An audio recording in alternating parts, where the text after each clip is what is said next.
in the beginning, moving to Japan, there was no acceptance. There was this challenge and hardships and the barrier of the language and not speaking. And this company I worked for, they accused me of some very, very serious things. Your mental, the relationships that you create in Japan and the people that you meet. I don't feel like I fit in. Ever wonder what it's like living in Japan? I mean, like really living here. It's not all cherry blossoms and anime. Living here, living in Japanese society can be very demanding and very challenging at the same time, especially if you don't speak the language. But at the same time, I can say that it's very rewarding and it's so worth it. For me, it's so worth it. Everyone's Japan experience is going to be different. Nothing is going to be the same. But do not base your ideology of what it's like living in Japan on these videos that you watch, because the experience and the journey is different for each person. And for me, the journey was difficult and challenging in the beginning. Discovering the language, learning the language, one of my biggest challenges, and still learning to this day, and just immersing myself in the culture and figuring out the little nuances of Japanese culture and just putting everything together. I can say that it's been a fantastic journey for me, and I have learned so much. So in today's video, these are the things that I would like to talk about. What's it like building relationships in Japan? What's it like working in Japan? What's it like making money and living and just having a good time in Japan? These are things that I would like to share with you, my experience. So I'm originally from the United States. I was living in Hawaii before I came to Japan.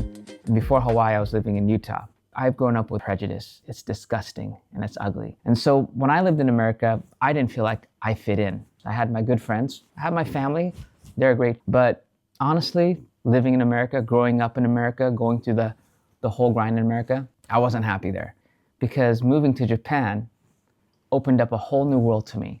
There was more acceptance. Later on, there was more acceptance. In the beginning, moving to Japan, there was no acceptance. There was this challenge and hardships and the barrier of the language and not speaking. That first 2 or 3 years was very difficult. I didn't really speak the language. I took Japanese when I was in university. I had a 2nd grade reading level, and I knew how to say hello, goodbye, and where is the bathroom? Those are some of the things that I had to deal with when I first came here. You know, just figuring out my Western mindset had to really dig in and absorb everything.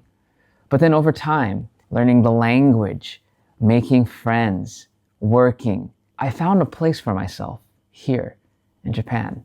All right, so let's talk about my work first. I came over to Japan working for IT, retail IT is what I did. And so most people that come over here have different jobs. I think whether you come over here as a student, or you come over here as someone who's transferring from another job, or you're coming over here to teach English. Each person is going to have a different experience. And my experience is I transferred from a job from the States to here to Japan. So for me, work-wise, it was really good. And I worked for my company for about a good 12 and a half years. And it was awesome. I loved the company I worked for, but I hit a ceiling and I needed to grow. So I decided to leave that company. And I got into management, and project management was the next thing I did. During this time, it was a great learning experience for me because I began to learn what it's like to be your manager. You're in charge of things, you know. I enjoyed that very much. It was very rewarding for me. Very challenging though, very challenging. And this company I worked for, they accused me of some very, very serious things. This is an American company that's planted here in Japan. At the beginning, it was beautiful, but towards the end, they were just trying to get rid of me. That's the impression I get. I understand they're trying to run a business. They're trying to keep things organized. I felt very pushed out by this American company that I was working for. And I talked to the CEO himself. And the CEO of this company, he accused me of some crazy stuff that I had no control over. It's funny because one of the most terrible experiences I had working in Japan is working for an American company. I moved on from there, so it's okay. From there, I started being more independent. I think project management was a lot of fun. I really, really enjoyed that a lot. I met a lot of great people, had some challenges, had some things that didn't fall through, had some things that didn't go my way. That's just work, that's just business. I just leave it out there. Through it all, I learned something very, very important. If you're gonna work in Japan and you're gonna make a living, sometimes you just gotta do things on your own. And so I started Farside Japan. I'm working with inbound visitors into Japan, and I run my YouTube channel, which you're watching right now. So pretty much my work situation, that's what I'm doing nowadays. Work in Japan has been really good. My living situation in Japan, I feel housing is very, very affordable in Japan. The work that I had and the income I was making, I was able to live in places where I can provide for myself, provide for my family, and have a good place to live. So as far as the cost of living in Japan, electricity, water, all that stuff, I think living in Japan is very, very affordable when it comes to the housing. I even know some of my friends who have moved to Japan, buying a home here has been great considering the housing market in the States. I mean, here in Japan, they have a negative interest when you purchase a home here in Japan. And I just think the cost of living in Japan is just exactly wonderful. And so those are the one things I feel very grateful for, is being able to live in Japan, have good affordable housing, and to provide for my family. Housing in Japan has always been good for me. It's never been a struggle. I never had a hard time with it, and it's always been good. That's my experience with housing in Japan. It's always been really, really great. The thing is also for me, I don't live in Tokyo. I live outside of Tokyo. Maybe if you live in Tokyo, it's a little bit more challenging, but I don't live in Tokyo. I've always lived outside of Tokyo, but worked in Tokyo. So I'd always commute into Tokyo on the train. That brings me to transportation. Transportation in Japan is just awesome. When I was living in the States, I was driving over an hour and a half driving through traffic from Ala Moana all the way back to the North Shore in Hawaii. That's so brutal, driving in traffic for an hour and a half. I would always sleep when I get to the bend. That's the last stretch to my house. And so living in Japan, having really, really good transportation to get around, I think that's just been really great to have. You don't have to drive everywhere. You can just hop on the train and then you can just go to wherever you need to go. I think the transportation and trains also makes living in Japan so much more easier.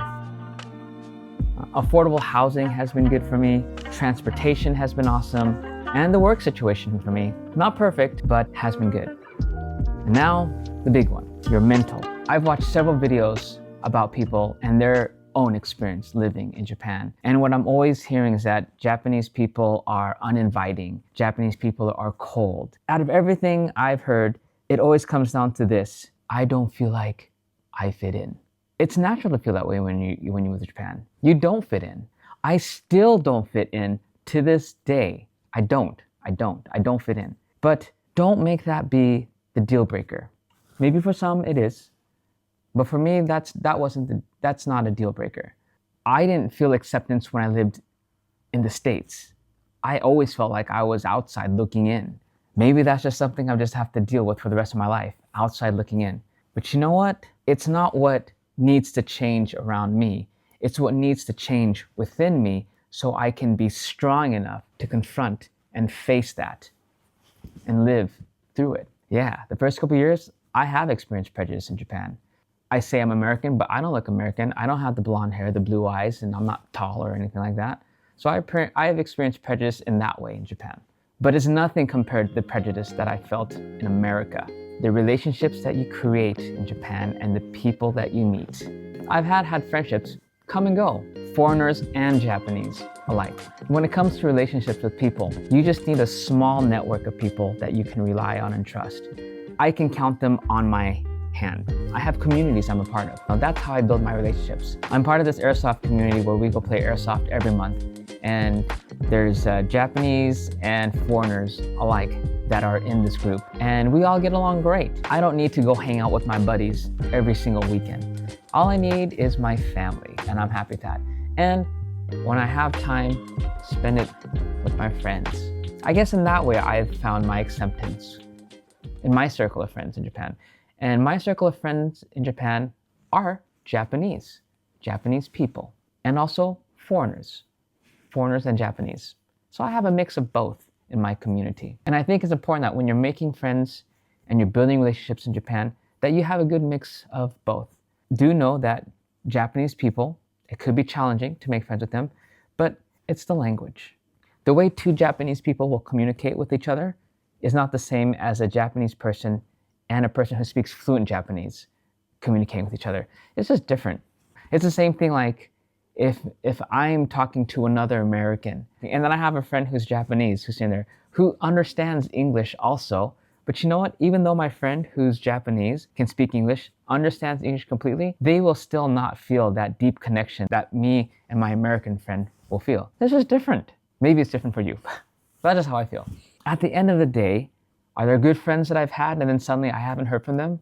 Oh yeah, Japanese friends and English-speaking friends alike. Friendship and relationships is what you make of it. And the Japanese people who have gone to be my close friends are amazing. My foreign friends are just as good too. It saddens me that some of my friends end up leaving Japan, not staying here for a very long time. So it's actually hard to make good relationships with foreign friends because they don't stay in Japan long. Each person's Japan experience is different. Some choose to stay, some choose to go back to their home countries. It doesn't mean that Japanese people don't want you to fit in. It doesn't mean that Japanese people are going to push you out all the time. That's all on you. Learn the language, make friends, live your life. And Japan will reward you in so many ways.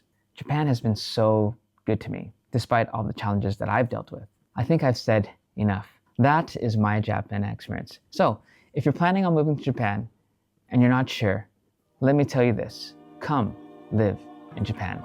Live here for a year, live here for 2 years. If you find that you love it and you want to stay, embrace it. Learn the language. Stay. Stay as long as you need. But if you come here and you realize that it's not for you, you feel like you don't fit in, then go home. Don't stay. But don't make videos saying that Japan people reject you and that it's not accepting. I'm going to say that I disagree with that because Japanese people are very inviting, loving, and open. It's what you make of it. I've lived here for 20 years, almost 20 years. Japan is home. If you do plan on coming to Japan, look me up on farsidejapan.com, shoot me a message, let's put together your itinerary and let's discover Japan together. If you want to move to Japan and you need some advice, you can also contact me through farsidejapan.com also. I'll be there for you. What are your thoughts on living in Japan? Please share your comments below. I'd love to hear from you. Let's encourage positive, open dialogue.